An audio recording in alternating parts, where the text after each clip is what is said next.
referéndum y no se rindió nadie. Los promotores de la consulta popular para derogar parte de la ley de urgente consideración celebraron haber conseguido más de 675.000 adhesiones necesarias.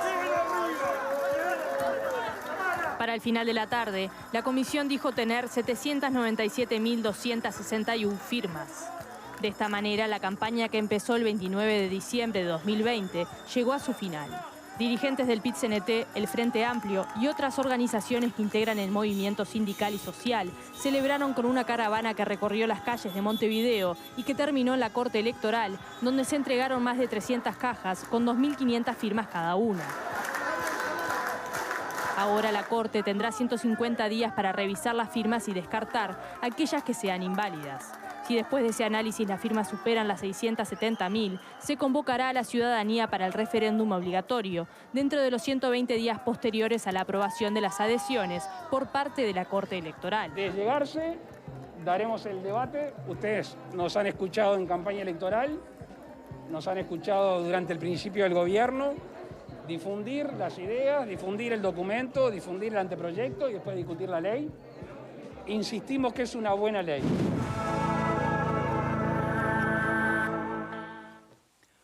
Bueno, muy bien. Tenemos en este momento vía Zoom, vamos a ver cómo sale el tema del audio porque está lejos de Montevideo, nos está acompañando el senador del Frente Amplio, Óscar Andrade, que tal vez podría ser, ¿no?, uno de los rostros de la campaña que sigue ahora. ¿Cómo le va, Andrade?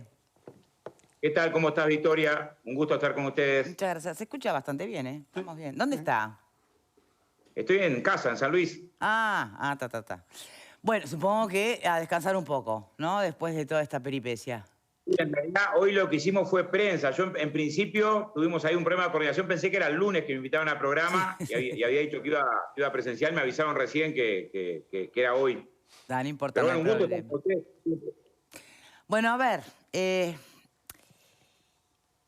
¿Se lo esperaba en el fondo? Porque por un lado se habla de... algunos entienden que es una gran hazaña, que es increíble... Y otros tal vez en el fondo lo sabían. Creo que no hay dudas. A ver, imaginá, ¿qué antecedentes tenemos de recolecciones de firma y qué resultados de recolecciones de firma sobre distintos temas? En ningún caso se logró llegar a 800.000, en ninguno. Hubo recolección de firmas por la baja de la edad de imputabilidad, hubo recolección de firma para la reforma, nosotros juntamos firmas para anular la ley de caducidad, en ese caso reformas constitucionales, y hubo recolecciones de firmas por referéndum. En el año 2002, cuando el artículo 612 y 613, que en nuestra opinión generaban un componente privatizador de Antel, en un año de recolección de firmas, y un tema tan sentido como las empresas públicas, donde además teníamos el antecedente del 92, donde el 72% de las uruguayas y los uruguayos habíamos resuelto, yo recuerdo muy bien porque fue mi primera elección, apenas cumplido los 18, defender el patrimonio nacional. En el 2002 llegamos a 701.000 firmas, con un año de campaña en condiciones de normalidad. En el año 2003, cuando se convoca referéndum por el tema de ANCAP, también llegamos a 700.000 firmas. Y fue un año de campaña en condiciones de normalidad. En este caso fueron 6 meses de campaña, no un año, 6 meses, y en condiciones de extraordinaria dificultad, porque coincidió con la recolección de firmas el momento muy complicado de la pandemia. Uruguay en el año 2021 es el 6º país del mundo en muertes por millón de habitantes por la pandemia. O sea, solamente supera Uruguay, Hungría, República Checa, Eslovaquia, Bosnia y Perú, en los datos de enero-julio del año 2021. O sea, en ese contexto tan complicado, los optimistas éramos los que pensábamos que podíamos repetir el escenario que se dio con el caso de ANCAP y con el caso de Antel. Yo, sinceramente, nunca creí que íbamos a tener además 100.000 firmas de colchón, porque había todo un contexto donde, a diferencia del 2002-2003, que yo sé que el referéndum no es un referéndum contra el gobierno, tiene que ver con el texto de la norma, pero las encuestas están dando sistemáticamente un nivel de desaprobación de la gestión del gobierno muy, muy bajo. Pero en ese escenario conseguir 800.000 firmas con todas las dificultades es muy complejo. Voy a poner otro ejemplo No, histórico. pero, a ver, para, Andrade, deme un segundito para echar preguntas, ¿no? En realidad las encuestas bajan en cuanto a lo que tiene que ver con la aprobación del gobierno. Sin embargo, en pleno año de pandemia y con todos los datos que tenemos, no bajan del 50%.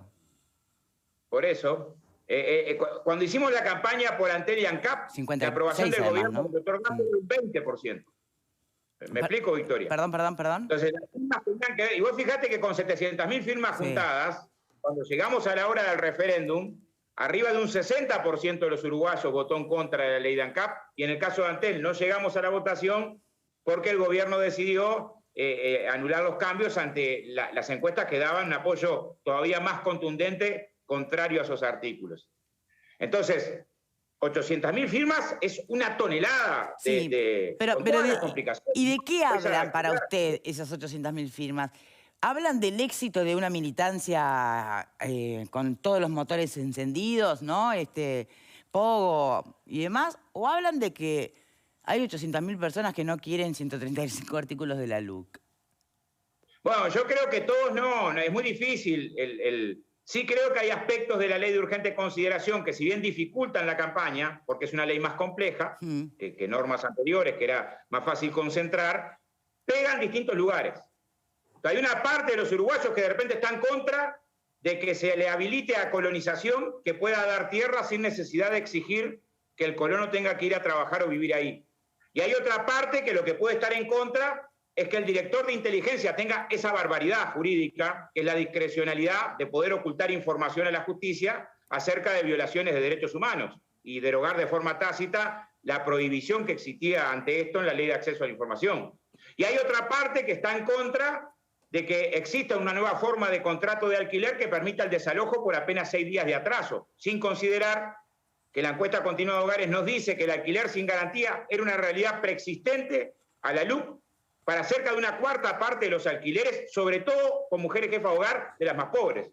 Y otra parte puede estar cuestionando los cambios que suprimen la participación de los maestros en el Consejo de Educación Primaria o que atentan la autonomía de la educación. U otra parte, de repente lo que cuestiona de la ley de urgente consideración es esa redacción que se le da legítima defensa, que ahora establece ese criterio insólito de que ante cualquier derecho de contenido patrimonial se ampara legítima defensa aunque no exista agresión. Bien, Andrade, además, va a haber tiempo para debatir los pros y los contras mucho más cercano al referéndum, ¿no? Siempre que todo esto...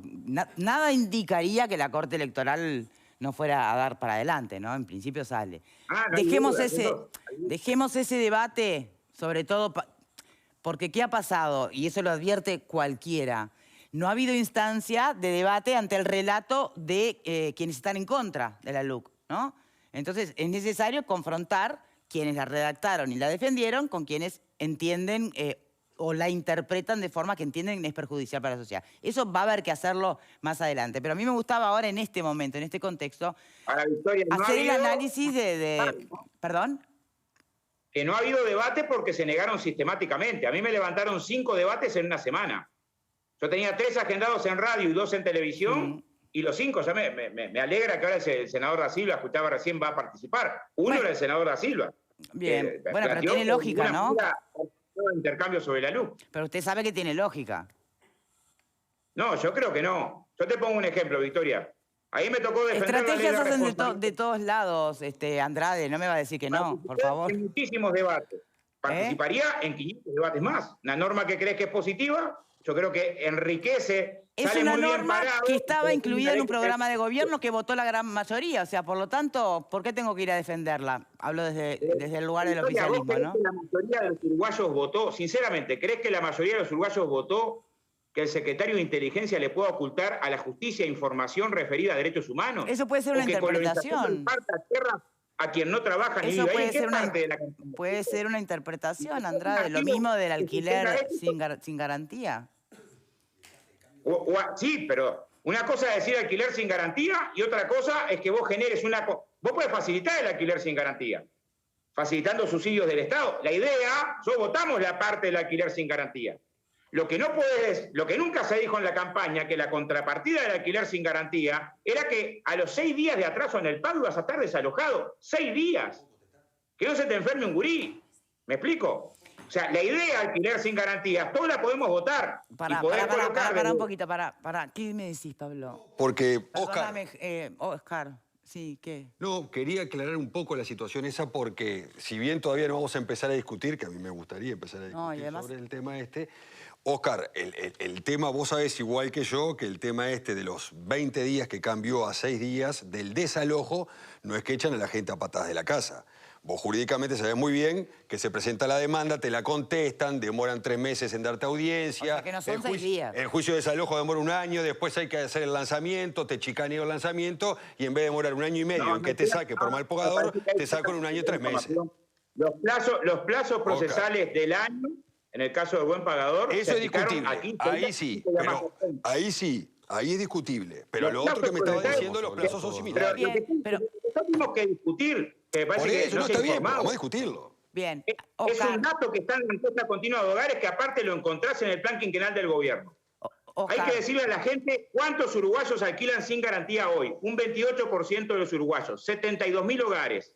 La mayoría conformados por mujeres jefas de hogar. Oscar, por favor. A esa población va a haber tiempo. es a la que le generamos una forma de contrato de alquiler precaria. Va a haber tiempo suficiente para poder realmente debatir entre quienes además tienen bien procesado y digerido cada artículo. Eso va a haber tiempo. Pero no quiero perderme en eso ahora, porque además, así como tú me preguntas, ¿tú pensás que todos los que votaron en el nuevo gobierno sabían lo que decía la LUC? Y yo le puedo preguntar, ¿y tú pensás que los que firmaron para este referéndum tenían idea de lo que estaban firmando? No. Mucho más que cuando se votó, porque la LUC ¿Quién no te existía dijo? cuando se votó. ¿Cómo lo sabemos? La LUC no existía cuando se votó. No existía, no estaba presentada. Hay gente que no sabe ni lo que es la LUC y firmó. Hubo un tiempo de debate, hubo un tiempo de información todavía insuficiente, pero nadie puede decir que tenía información sobre una ley que ni siquiera estaba presentado el anteproyecto, que además tú sabes, y Victoria... aplica lo mismo para esta circunstancia. Entonces dejemos eso de lado, porque el debate se tiene que dar y se va a dar para que entonces honremos la herramienta, ¿no? Honremos la herramienta de democracia directa. Pero sí digo una cosa que nos tendría que llamar la atención, Victoria. A ver. ¿Cuál es la opinión de los expertos? ¿Cuál es la opinión de los expertos con respecto a este tema de contrato de vivienda? No hablo de gente vinculada al movimiento social, que también tiene opinión, movimiento cooperativo. ¿Qué opina la Cámara Inmobiliaria?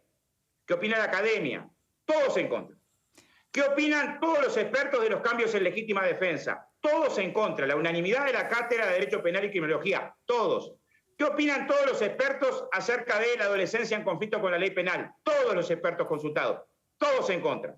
¿Qué opinan todos los expertos con respecto al tema del lavado de activos? Todos. Leonardo Costa, asesor de base. Mira, Andrade, creo que... Está diciendo no es así. No, a ver, importante también, que no solamente... No podemos contestar lo que está habla diciendo. solo. Oscar, dame un segundito. No se puede hablar todos a la vez en un Zoom, se corta el Zoom. Ok. Yo te pido de verdad, porque es muy debatible todo lo que estás diciendo, no es todos los expertos, no es así. Entonces, no perdamos tiempo en eso, porque va a haber tiempo realmente para discutir eso, Oscar. Y además con alguien del oficialismo para hacer el contrapunto, ¿no?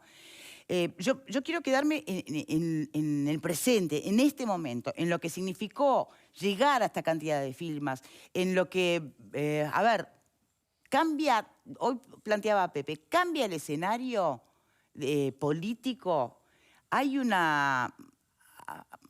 ¿Se ganó alguna batalla? ¿Qué significa esto para ustedes? Bueno, la primera consideración me parece que tenemos que hacer es que cambios importantes deben tener más diálogo. Porque, ¿cómo lo explico, Victoria? A ver, algunas de las leyes que se cambiaron fueron leyes que eran política de Estado. Pero volvés a lo mismo, Oscar, te estoy preguntando otra cosa. Pero tiene que ver con la señal. La Secretaría de Inteligencia se votó por todos los partidos políticos después de 7 años de diálogo político y se llegó a acuerdo. Yo creo que no es la mejor señal que un gobierno que llega al gobierno y que gana las elecciones legítimamente, pero por un 1% de diferencia, cambie una ley que se construyó con el acuerdo de todos los partidos políticos después de 7 años y que apenas entraba en vigencia porque se votó en el 2018. ¿Me explico? Entonces yo creo que hay algunas señales que tenemos que leer todos, que tiene que leer también la oposición. Ganó un gobierno porque la gente quería cambios, ¿no? Y eso es una interpretación desde tu lugar. Pero yo entiendo que si gana un gobierno que además anuncia una LUC, ¿no? Quería cambios. Para bien o para mal, pero quería cambios. Ahora la gente lo que demostró que quiso es que esto se abriera a una consulta popular. Y lo demostró con la mayor convocatoria de firmas en la historia del Uruguay. Pero vos mismo lo decías, no es contra el gobierno, es contra una LUC. El Uruguay de pandemia y en 6 meses. Eso también es la gente, ¿no, Victoria? Por supuesto que sí, pero tú arrancaste hoy la entrevista diciendo esto queda claro que no es contra el gobierno. Esto es contra... Entonces, en el fondo, ¿qué es? ¿Contra qué es? ¿Contra una LUC que no saben lo que es? Yo puedo preguntar contra qué cosas es. Si me dejan espacio, pero tengo que ir a los contenidos de la LUC. No, pero la gente no lo sabe, Oscar. Mucha gente no lo sabe. Hay gente muy convencida porque los conoce como la palma de la mano. Y muchos firmaron porque... Parece curioso que tú me digas que la gente sí sabía en el 2019 acerca de la LUC, de una LUC que todavía no estaba presentada, y que 2 años después... Sabía que querían un cambio, a eso voy yo. Fue menos que cuando votó en el 2019.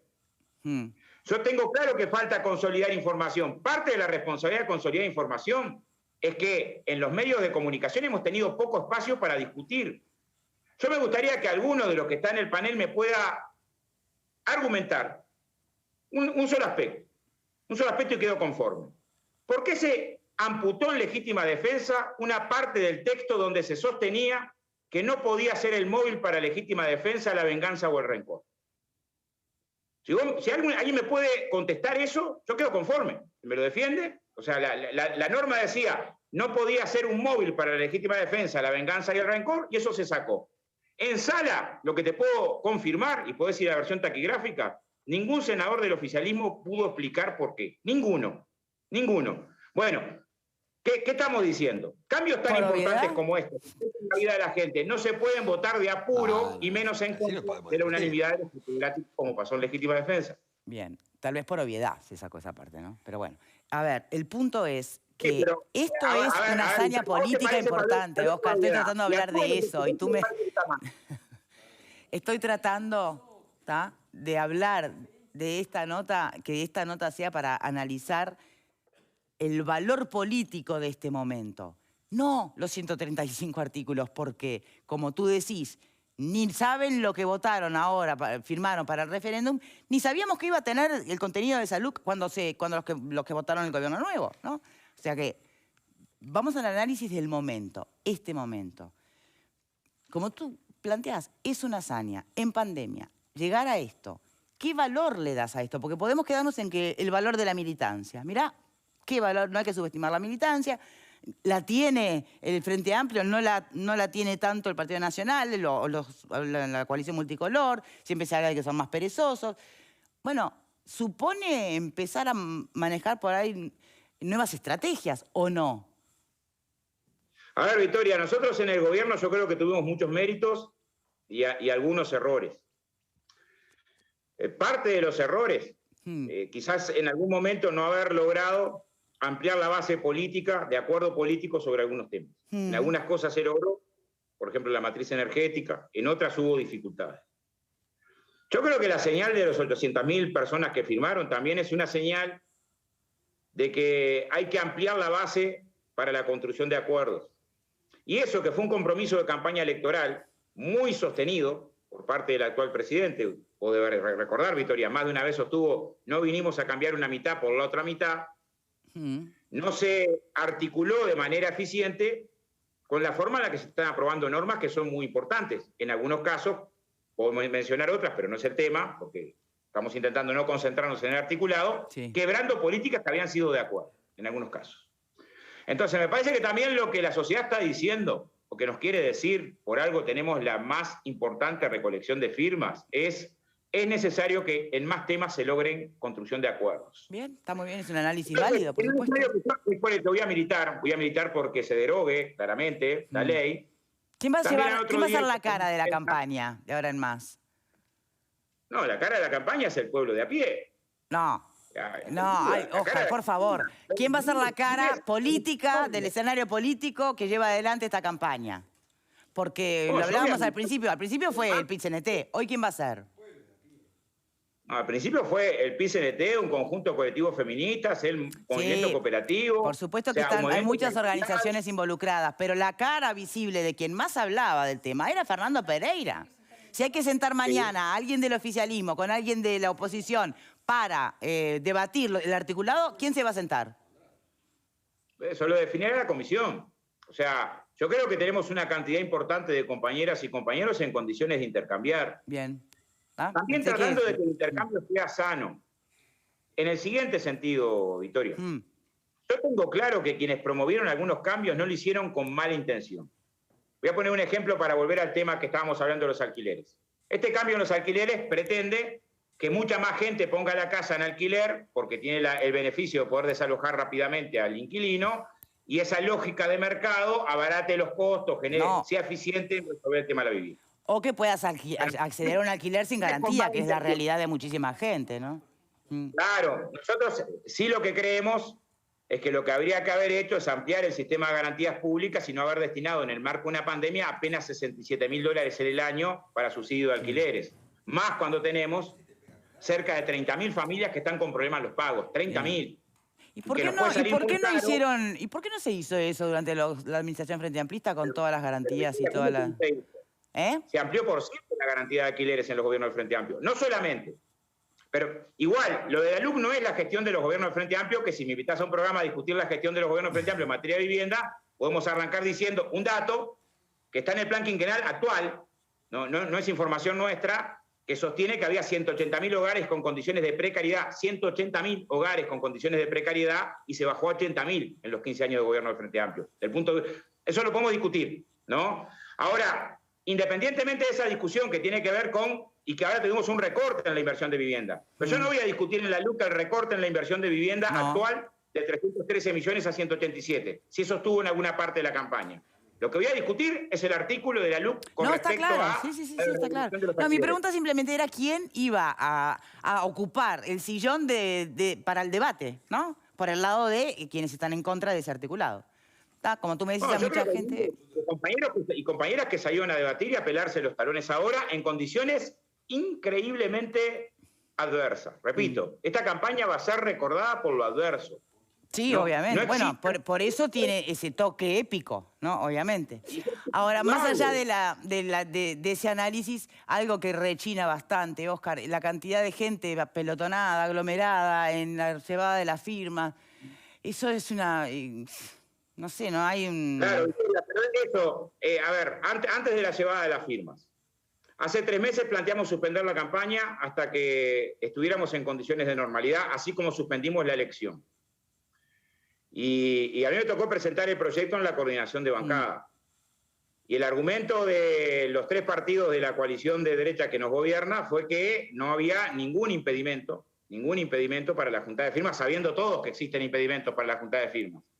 Porque esta fue una junta de firmas en la que no pudiste hacer un acto, no pudiste hacer un festival para juntar fondos, no tuviste... O sea... ¿Pero qué tiene que ver con la aglomeración de ayer? Eso hace que todavía tenga más valor, que hay algo que no puede sacarlo nadie. Nunca se juntaron tantas firmas, a pesar de que... No me escuchás la pregunta, Óscar, por favor. Escúchame la pregunta. Lo de que es una hazaña, todo eso ya lo hablamos. Yo te estoy preguntando simplemente... ¿Por qué se apelotonaron cuando son los primeros en reclamar reducción de movilidad y se apelotonaron en la celebración? Puedo entender la felicidad, pero ¿y de pronto todo lo que se pide y se reclama del cuidado no lo cumplen? Sí, a ver, es probable que esa sea una circunstancia que desbordó, ¿no? Nadie pensaba que iba a haber una pueblada de ese tamaño, supongo, porque nadie pensaba que se iban a llegar a 800.000 firmas. Y después fue muy difícil de controlar. En principio se pensaba en una concentración mucho más modesta. Listo y válido.